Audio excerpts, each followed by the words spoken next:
கலங்காதே, நான் உனக்கு போதுமல்லோ.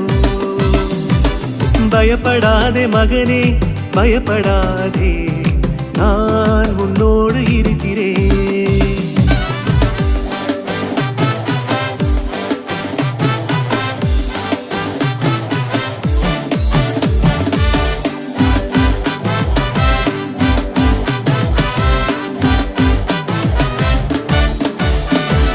சொந்தங்கள் பந்தங்கள் ரட்சிக்கப்பட, உன் குடும்பத்தில் சந்தோஷம் பொங்கி வழிய. உன் சொந்தங்கள் பந்தங்கள் ரட்சிக்கப்பட, உன் குடும்பத்தில் சந்தோஷம் பொங்கி வழிய. ரட்சிப்பின் சந்தோஷம் தந்திட நான் இருக்கிறேன், உன் ஜெபம் கேட்டிட.